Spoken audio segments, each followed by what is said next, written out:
Hi, welcome to Tales of Dread. With the release of Marvel's Black Panther, we're going to take a closer look at cat people. Not an African individual from Wakanda blessed with superpowers, but a real creature that appears to be half man, half feline. Right now, anyone who is even a little bit interested in the subject knows a lot about the so-called celebrities of cryptozoology. You have Bigfoot, the wild man who roams North America, and his cousin, the Yeti, who howls from the highest peaks of the Himalayas. You also have Nessie, the monster who is said to live under the water in Scotland's Loch Ness. If you know more about cryptids, you might even know about Mothman, the monster with wings that is chased by Point. West Virginia is a nice place. Starting in 1966, a person who was half human and half dog was called Dogman. People who see that are filled with pure terror. But far fewer people know that an even stranger human-animal mix has been seen all over the world for a long time. Yes, cat people are a scary mix of human and cat bodies, just like Dogman. These animals have never been found in fossils, but they are talked about over and over again by people who saw them. In many of these stories, cat people appear out of nowhere and then go back to where they came from, never to be seen again in the area. This makes us wonder if we're dealing with a real creature or something much scarier and more supernatural. In July 1960, two campers near California's Mount Tamalpais in Marin County were held captive in their tent. They thought that two animals they had seen just before setting up camp were to blame. Both of the witnesses said that the creatures were half cat and half human. They were about 5 feet tall and weighed at least 200 pounds, but they didn't have any hair like many Bigfoot descriptions say they do. The people who saw them said that their heads were close to their shoulders and looked like necklaces on top of their strong chests. Later in the day, they heard the two animals talking back and forth to each other in a way that they called chickering. The campers stayed in their tent and wouldn't even peek out to see what was going on until the noises stopped. Now, 4 years later, a similar monster was seen through a window on the outskirts of Lorain, Ohio. Around 5:45 p.m. on November 9th. Cat Aldo and his wife woke up in the morning because something big hit the roof of their house. When they followed the sound to the window, they saw two huge paws sitting on the windowsill and a huge face that didn't look human looking in. The thing that was most like a 600-pound lion. But its fur was a dark grayish-brown that was a little lighter in the front. Mr. Cat Aldo jumped out of bed and ran to get his shotgun. He then ran back to his bedroom. The cat person was gone, and Cat Aldo briefly stormed the house. He could just barely make out the shape of something running on two legs around the east side of the house. It swayed from side to side like an ape, and a witness later said that the cat person had been about 6 feet tall to back up their story. The cows were able to make a pair of handprints on the windowsill, which was a bit strange. These looked like people, but in a strange way, they seemed to be backwards. Barton Nunnally, a paranormal researcher and author, said that this same hand position was seen when a cat person was seen in Latrobe, Pennsylvania, in September 1973. As in Ohio, the hands were turned around, or more accurately, they were put in the wrong order. About a year later, in 1969, another cat person was seen in Niles, Michigan. A man driving alone on a lonely road saw something moving toward the side of the road, so he slowed down to get a better look. At first, he didn't know if it was a person or a deer, but when the animal charged his car, he knew for sure. It was a two-legged cat person who was angry about being seen. The beast shadowed the car windows and 4 different places with its huge clawed fist before the driver could make a quick getaway. As the creature shrank in the rear-view mirror, it let out a horrifying squeal. In April 1970, there were still reports of cat people in the Midwest. Mike Busby, who lives in Cairo, Illinois, was driving on Route 3 toward Olive Branch to pick up his wife when, about a mile from his destination, his car started acting up. At this point, the road that ran next to the Shawnee National Forest was empty and dark. But before cell phones, Mike had no choice but to figure out what was wrong on his own. He opens the hood of his car to look at the engine. Even before he could see what was wrong, he can hear something to his left. He was rushed by a dark figure about 6 feet tall that hit him in the face and knocked him to the ground. Now, whatever it was, the figure had Mike pinned to the ground and was cutting at his clothes with razor-sharp claws. As they fought and fell, Mike was able to get his hands close to the creature's face and hold its sharp teeth at arm's length to keep it from grabbing his throat. Because there was so much at stake, Mike's description of his attacker sounds more like a list of impressions than a detailed description. He remembered feeling woolly hair around the creature's mouth, which was very different from the short, wiry hair that covered the rest of its body. Mike later said that the thing kept making these deep, soft growls that were unlike anything he had ever heard. He was able to keep the beast at bay until a diesel truck came by. Its loud engine and bright headlights seemed to scare the creature away, and it runs into the woods, giving Mike one last look at his would-be killer. He later told the police that the creature was black, smooth, and shiny, and that it ran away with heavy feet. The truck driver was able to give a bit more information. He said it looked like a big cat that ran away on 2 legs. Mike was taken to town quickly and given medical care for his wounds there. Because of what happened in 1972 to a maintenance worker at a car factory near Cordoba, Argentina, cat people can be found all over the world. Teodoro Merlo, who was 56 years old, was the witness.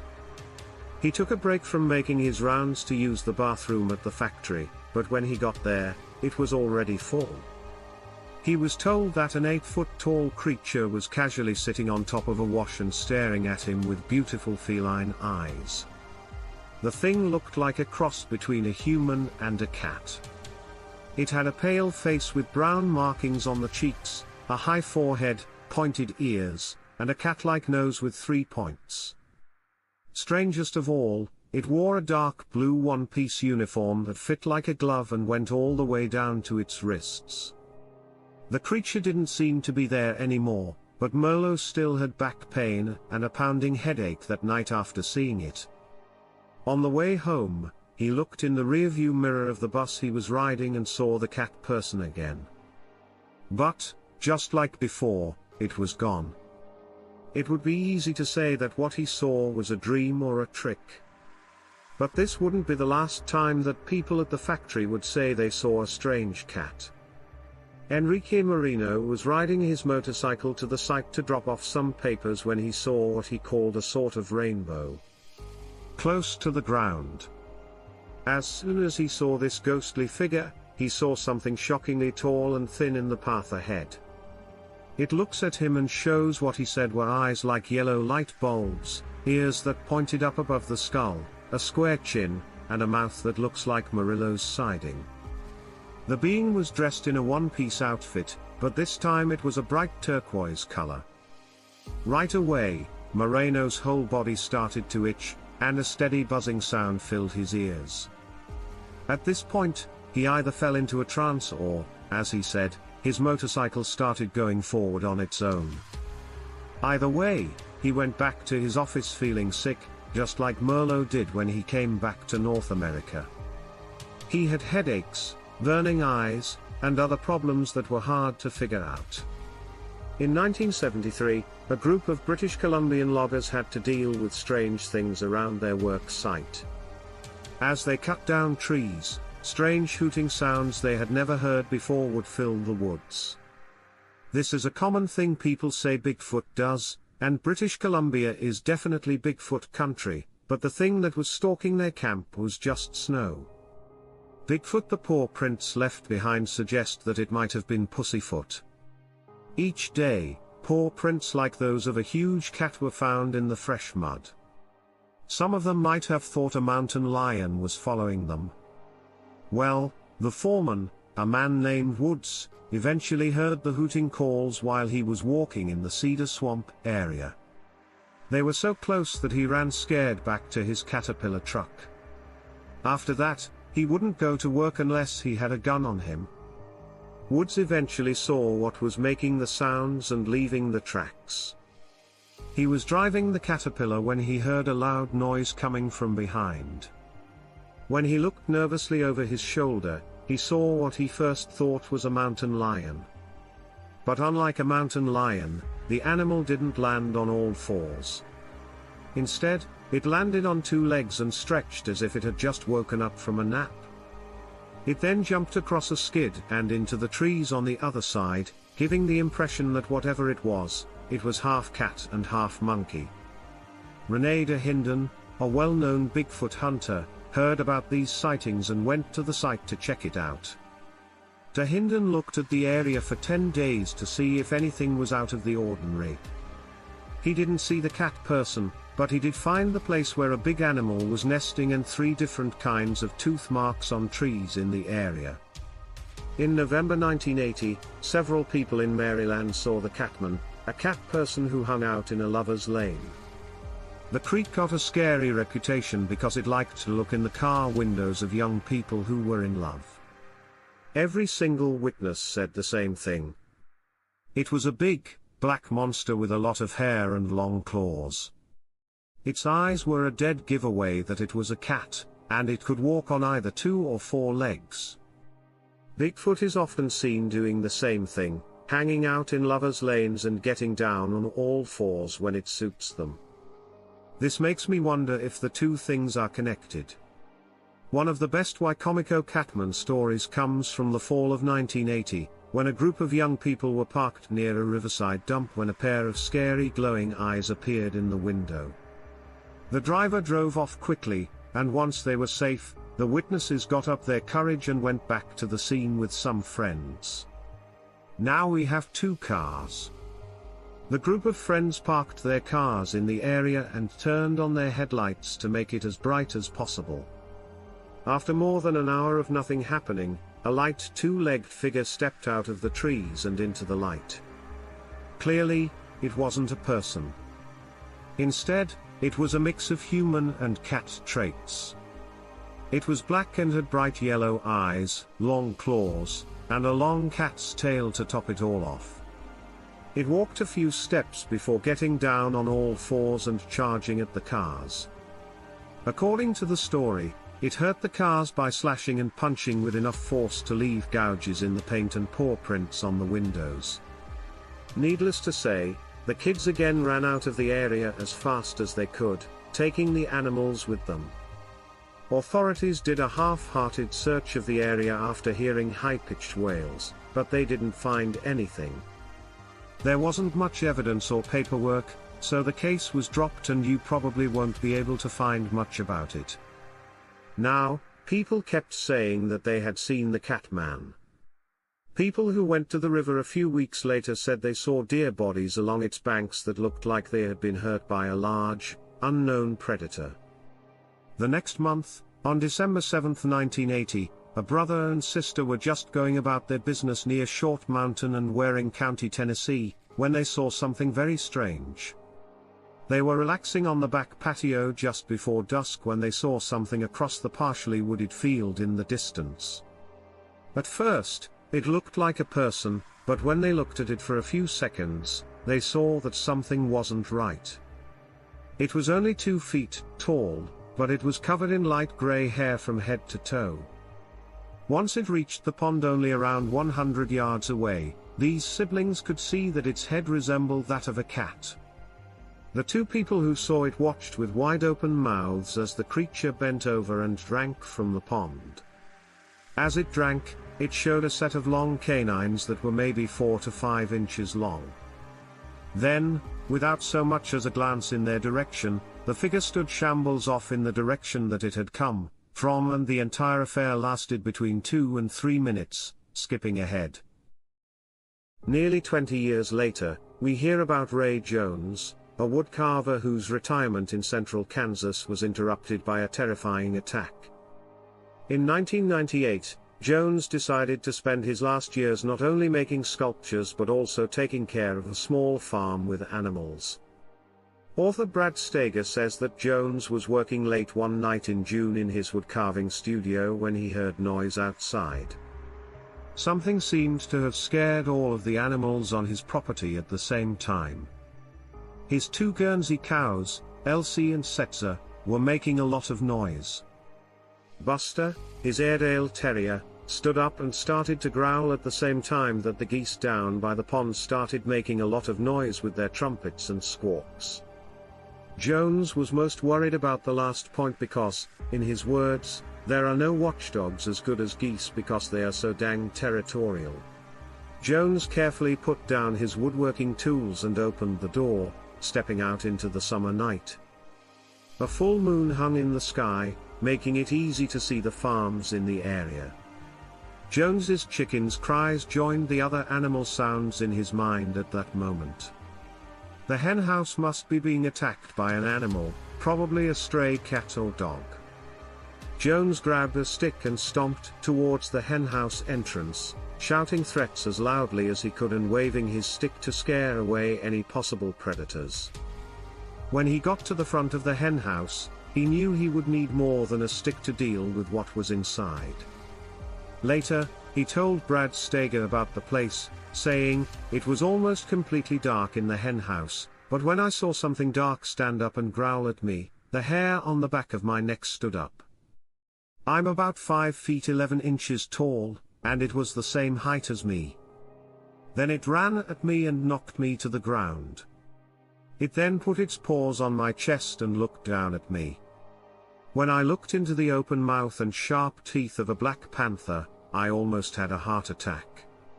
I could feel and smell its stinky breath on my face as it sat on my chest and looked me over to see if I was a good meal."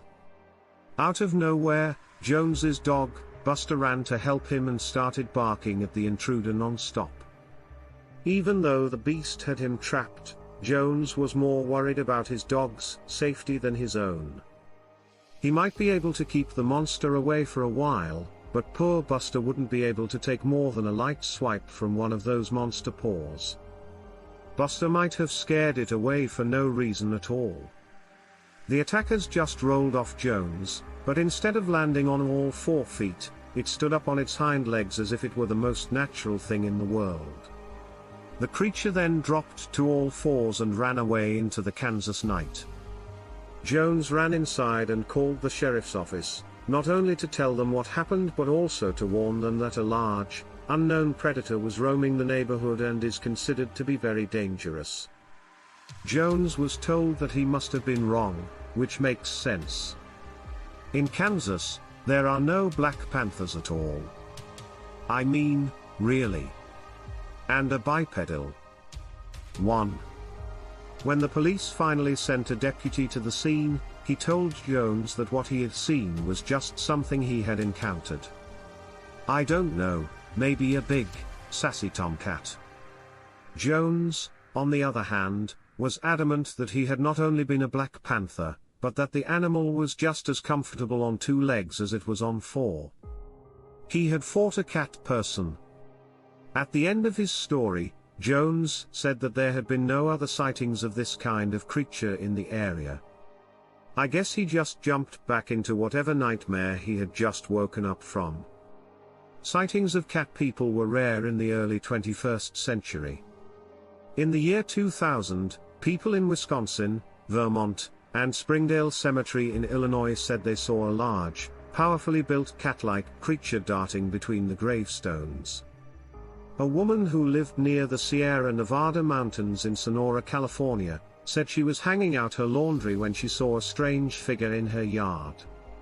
She had stopped for a moment to make sure her kids were safe, but when she looked around the garage, she saw what she said looked like a cat-like head on a human-like body. When she turned around and looked at it, it was about 57 inches tall and had the same orange, white, and black tabby cat markings as the Argentinian cat person seen in 1972. It wore a dark, form-fitting jumpsuit, and a witness could see breasts through the top. Both sides stood still. The cat person looked surprised, with her green almond-shaped eyes getting bigger and her ears standing up.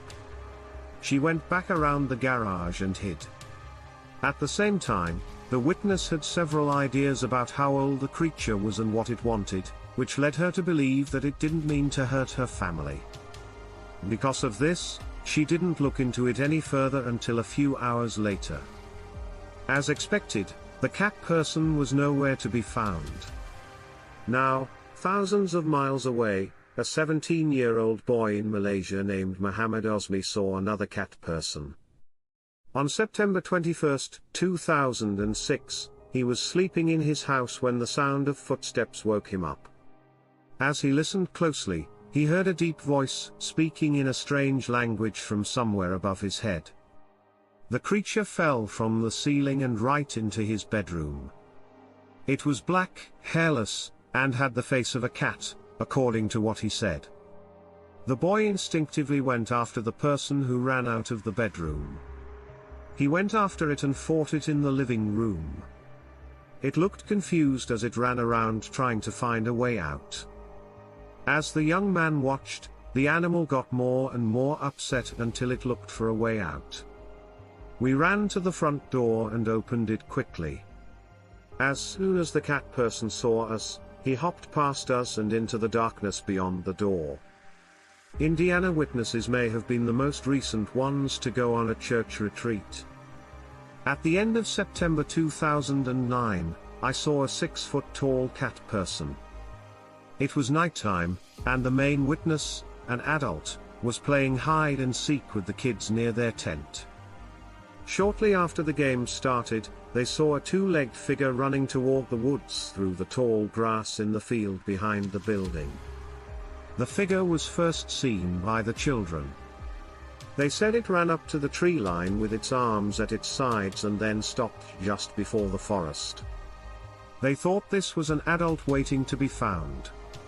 When the kids got close to the shape, it fell down on its stomach in the tall grass. The shape shot towards the witness with an almost serpentine grace. The kids were terrified, but luckily, the thing changed its path and went to a different set of trees. When it got there, it started climbing the tree trunk until it was out of sight. 15 witnesses all said that the monster looked like a deformed cat-like animal. Still another child yelled. When the others looked, the kid pointed to a second figure running in the opposite direction. This new intruder was chased for a short time, but it got lost in the woods. Now, what could these creatures be that are mentioned in myths all over the world? We come up with a few ideas. Theory of cats. Anthropocene ancient Egyptian art is full of people who look like cats. This is because cats were very important to the Egyptians. The most well-known examples are the cat or lion-headed goddess named Bast or Bassinet and the famous Sphinx, who was immortalized in the Stone of Giza. The researcher Barton Nunnally, who was mentioned earlier, thinks that early descriptions of the Greek manticore could be a model for modern cat people. Most pictures of the manticore show that it has the body of a lion and the face of a human. And, contrary to what people see today, the manticore's tail looks like that of the Persian mark Aura, which liked to eat human blood.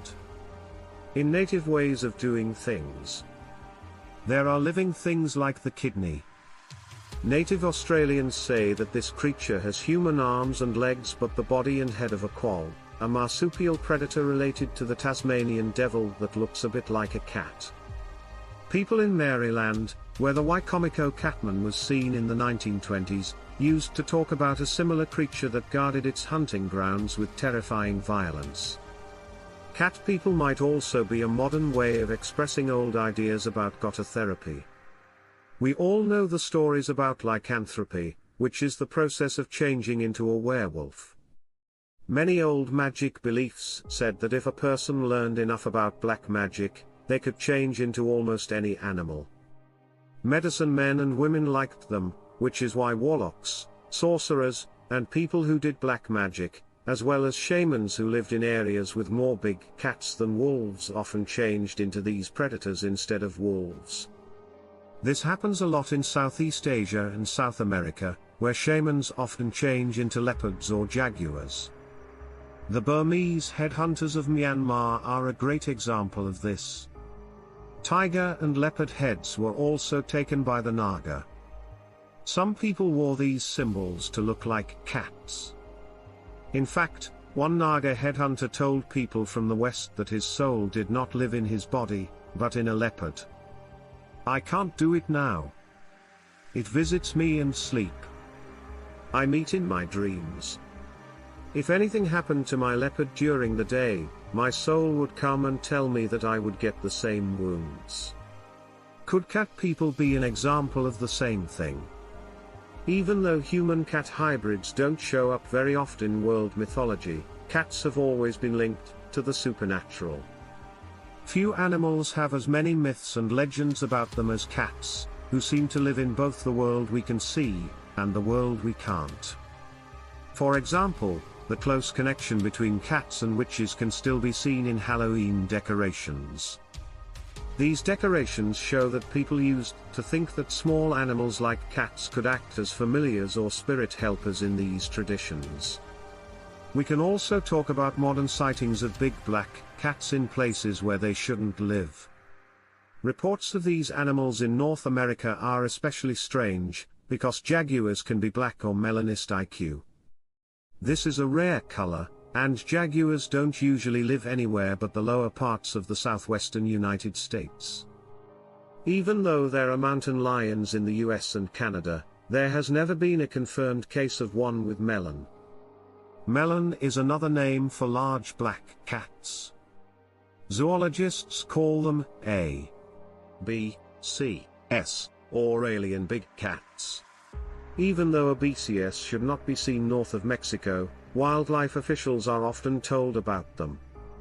Even in places like Ireland, the British Isles, Western Europe, and Australia, where there are no similar big cats and none that should be black, there are black big cats. To make things even stranger, these big cats often act like they are as smart as humans, can disappear at will, and sometimes don't leave footprints where they should. They also show up in stories about Bigfoot and fairy folklore, among many other strange things. People have seen UFOs, been possessed, and seen ghosts.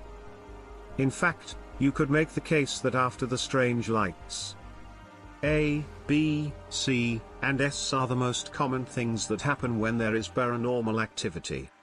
During the Bigfoot sightings in Ohio in 1978, a large hairy creature was sometimes seen with a pair of large, strange cats.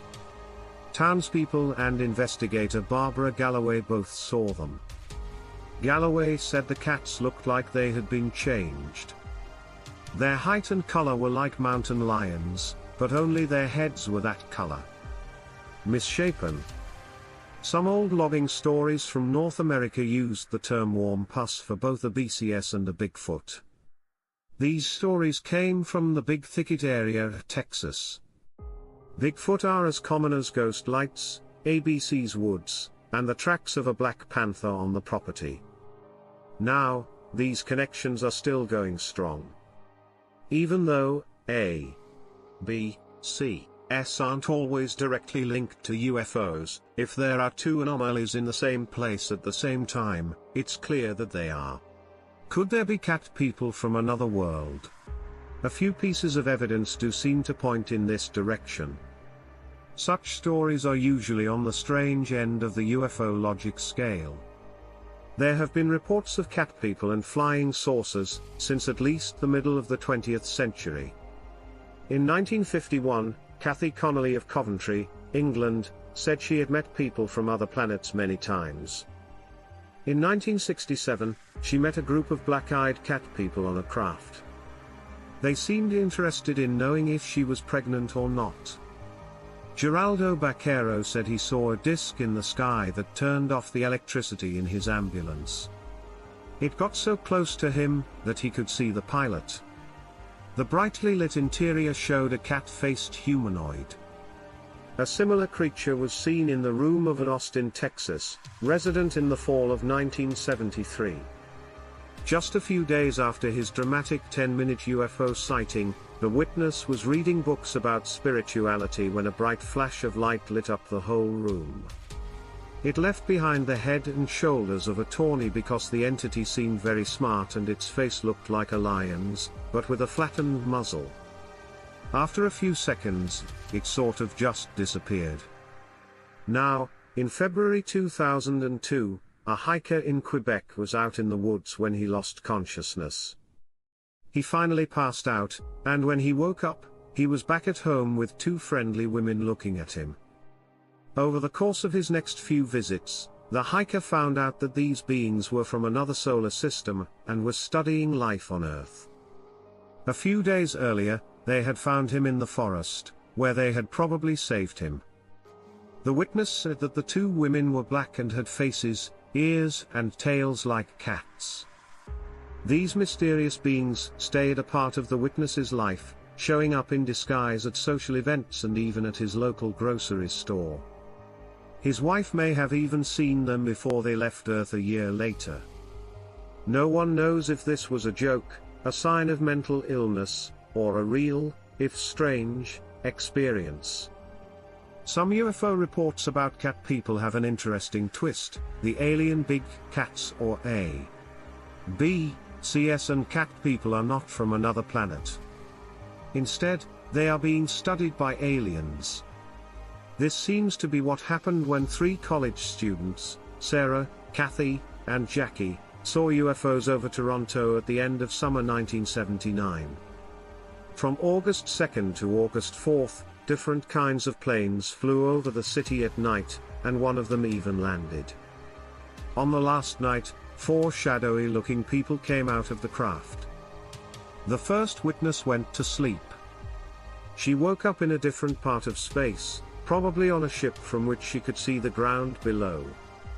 She passed out again, and when she came to, she was not far from where the UFO had landed. After falling down at home, Sarah got a sunburn on her face, and her pupils got bigger. She finally agreed to hypnotic regression, which is said to have helped her remember her time inside the craft. The hole inside was ephemeral, so Sarah could run her hands right through it. 7 of the shadowy, almost two-dimensional figures were with her. They told her that they were studying a pair of research subjects, including herself, as well as a strange cat-like creature that she saw on board. At the end of her memories, Sarah saw a red alien landscape and had vague memories of different medical procedures. During several sessions, Sarah also remembered meeting a man in black who threatened her right before he disappeared. Sarah thought that the strange holes in her pinky finger were proof of what had happened. In another case, a young girl from North Carolina remembered that in April 1990, she went up into the sky in a bright blue beam of light. Once inside the flying saucer, she was said to have met a few small humanoids, gray aliens, and what looked like a few human-alien hybrids with white hair. The girl's captors did an experiment on her, but it wasn't what you'd expect from an alien abduction. They seemed to care more about how she felt than how she looked. The aliens showed the girl both a black panther and a smaller animal. The beings forced the girl to watch as the cat killed and ate its prey. They brought her so close to the attack that she was covered in blood, and when it was over, they brought her even closer to the panther, which was now in a cage. The girl was told to reach in and pet the beast, but she didn't want to. When she said no, the aliens told her that it had been put to sleep. She did reach her fingers through the bars and pet the animal, which didn't move at all. Then she went back home. Now, there's not much to back up her story. Maybe it should be seen as a religious experience instead of something that really happened. No matter how you look at it, the story was enough to impress a well-known researcher on alien abductions. But Hopkins brought it up at that year's annual MEFN symposium. Whether they are from Earth or another planet, it looks like cat people are here to stay and represent what they are.